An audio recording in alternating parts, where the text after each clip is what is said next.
La Belgique est un État fédéral. Mais ça veut dire quoi au juste ? Un pays peut s'organiser sous la forme d'un État unitaire ou d'un État fédéral. Dans un État unitaire, les lois sont identiques sur l'ensemble du territoire. Par exemple, en France, la consommation du cannabis est interdite par une loi nationale et s'applique donc dans tout le pays.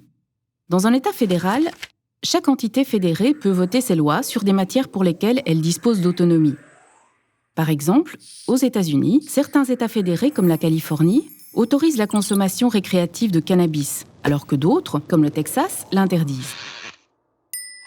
Concentrons-nous sur la notion d'État fédéral. Deux cas de figure. Des entités qui se regroupent pour former un État fédéral ou un État unitaire qui accorde de l'autonomie à des nouvelles entités. Les États-Unis d'Amérique se sont construits à partir de 13 colonies qui ont choisi de s'unir contre l'Angleterre à laquelle elles appartenaient. Après la guerre d'indépendance, ces colonies ont donc décidé de créer un État fédéral, de lui attribuer certaines compétences et de laisser le reste aux États fédérés. À l'indépendance de la Belgique en 1830, seuls les riches pouvaient voter et être élus. On appelait ça le suffrage censitaire. Ceux-ci étant majoritairement francophones, ils ont choisi de s'organiser sous la forme d'un État unitaire, avec une seule langue officielle, le français. Progressivement, des revendications vont avoir lieu du côté flamand pour demander une reconnaissance linguistique et culturelle. Le néerlandais sera d'ailleurs reconnu comme langue officielle au même titre que le français à partir de 1898.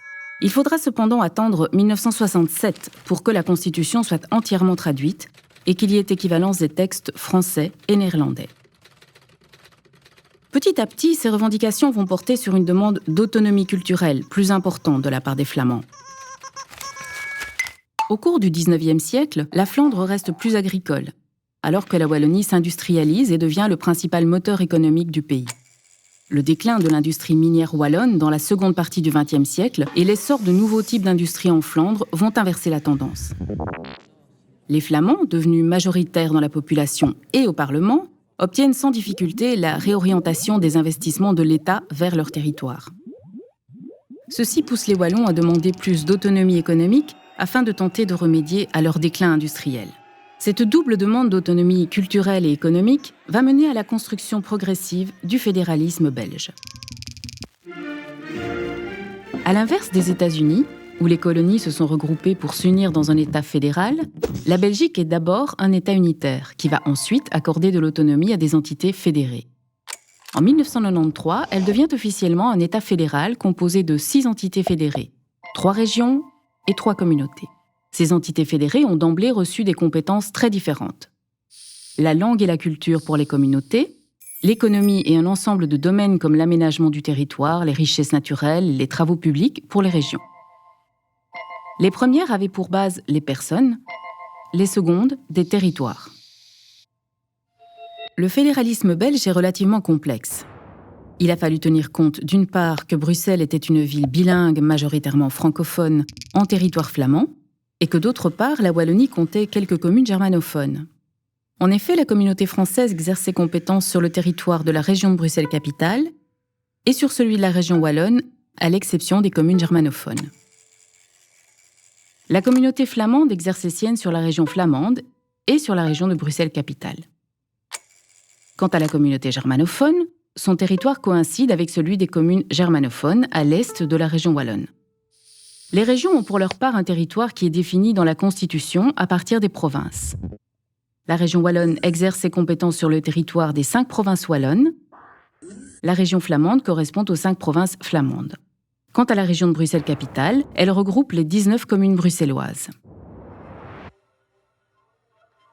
La structure fédérale belge présente des avantages et des inconvénients. Elle permet notamment à chaque communauté linguistique d'organiser son enseignement en toute autonomie. Par exemple, les germanophones, qui sont à peine 80 000, ont accès à l'école dans leur langue. Mais il est clair qu'elle représente une certaine complexité. Ainsi, dans le domaine de la santé, les communautés, les régions et l'État fédéral disposent tous de compétences, ce qui ne facilite pas toujours les choses.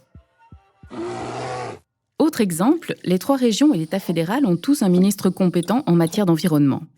Ça peut conduire à certains blocages, comme lors de la COP24, où la Belgique n'a pas pu rejoindre un groupe de pays se voulant à la pointe de l'ambition climatique, malgré le feu vert du fédéral, de la Wallonie et des Bruxelles, parce que la Flandre s'y était opposée.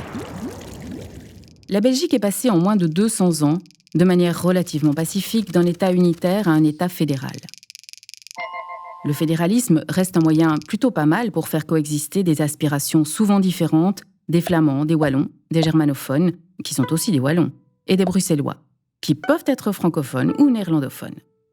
Vous auriez préféré qu'on règle ça par une guerre civile ?